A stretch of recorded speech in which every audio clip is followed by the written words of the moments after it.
may tumutugtog, sumasayaw at kumakanta.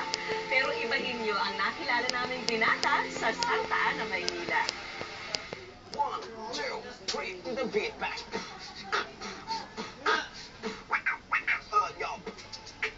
Mga nakakaindak na tunog.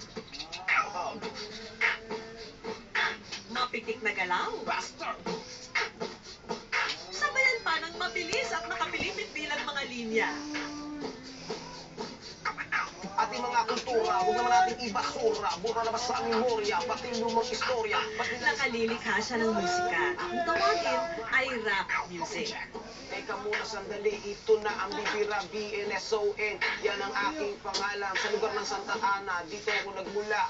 Ang aking musika nagmula pa sa aking puso at kaluluwa. Yeah. Siya si Benson, ang malupit na rapper ng Santa Ana, Maynila. Halo-halong estilo, halo-halong sistema ang nangyayari. Kung maiging pakikinggan ng bawat linya, sinasalamin ng kanyang komposisyon ang issue ng ating lipunan.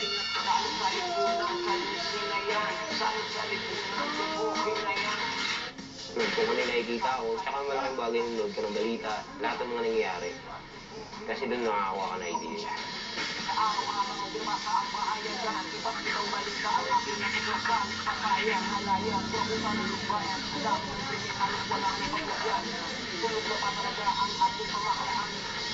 May kanya-kanyang estilo ng pag-rap at hilig ni Benson ang may halong kunting ingay ng instrumento. Rap metal naman ang temang ito.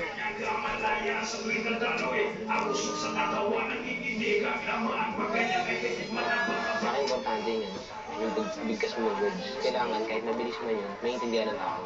Yung kasi daw meron mabilis, nagalingan sila kasi ang bilis mo. Pero yung letra naman nila, hindi mo maintindihan.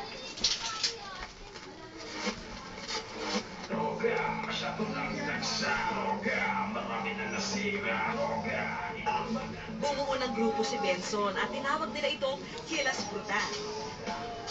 Sa tuwing may pa-contest, dumarayo pa sila sa iba't ibang barangay at naimbitahan din minsan tuwing may kapistahan. Pag mahanga sila, ang sarap pakinggan na. So, masarap yung feeling, eh, gano'n. Pag sinabi niyang gagawa siya ng kanta, tinatawag niya ako. Inaabot kami minsan, umaga na. Alas 8 na ng umaga, magkasama pa kami.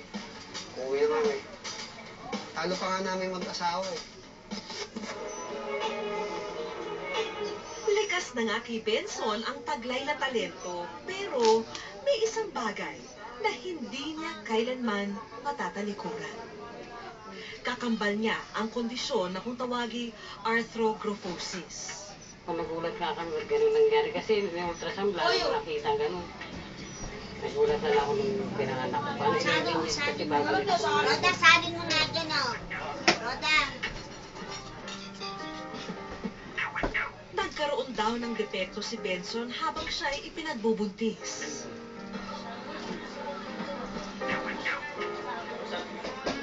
Dahil na rin sa kanyang kalagayan, maaga siyang nahinto sa pag-aaral. kailan pirmi may alala yan. Kapag siya nag-iisa hindi pwede. Kasi hindi siya makakakain, hindi siya makakaabot. Tsaka kung si ano natutumbayan, lumalik siya pirmi natutumbayan, out of balance. Uy! Pasalin! Pinggan, salin mo. Pasan pa ni Benson ang kanyang kahinaan, patuloy pa rin niyang hinuhulma ang husay sa musika. Minsan na nga, tinuturuan pa niyang mag-rap ang mga batang kilala niya.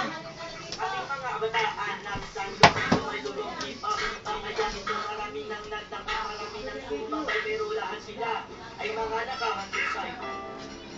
Hindi naman hadlang ito eh. Kumbaga, tuloy-tuloy ko lang ito talaga.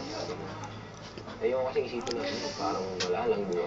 Yung wala ka na silbi kasi. May bap, kumbaga, physical lang naman eh.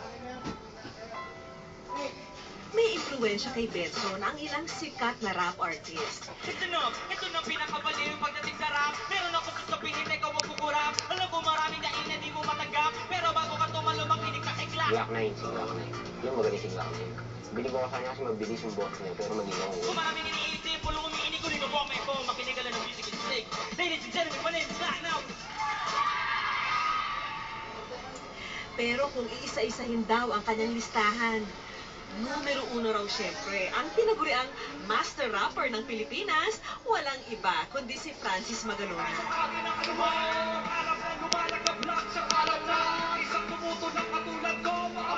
Nung nag-prepare siya, talagang kinikilabutan ako. Talagang idol eh. Kumbaga sa lahat ng rapper na panood ko siya talaga eh. Astig talaga siya.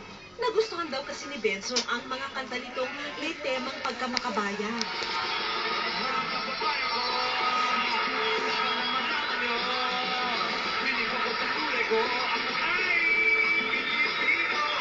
Siyempre ko lang, narinig ko na sa radyo eh.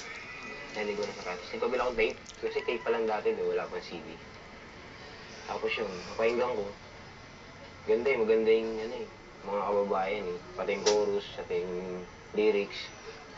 Kaya, yun, nakabuo ko talaga naman. Talagang gusto ko rin gayahin, ganun, parang ganun. Ganyan gusto ko lang makita si Francis. Sinama ko.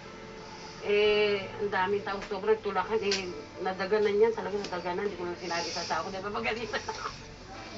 Kaya isa rin si Benson sa mga nalungkot nang mabalitaan niyang nakikipaglaban sa sakit na leukemia, si Kiko. Pero matyaga pa rin daw siyang maghihintay sa pagbabalik ng kanyang idols. Kasabay ng wish niyang hindi lang sana sa telebisyon niya ito muli makita, kundi sa personal na. Ikaw, inspirasyon ko talaga eh. Lahat na nabubuong kanta, ikaw. Talagang idol kita mula nung bata pa ako eh. Pero hintay pa rin kita, alam ko, gagaling ka ba? Wish ko lang Ito'y tungkol sa aking sa aming pagbabalik, sino pa nga ba ang wish niyang makilala? Tapos super proxy sa pride yung lalabas.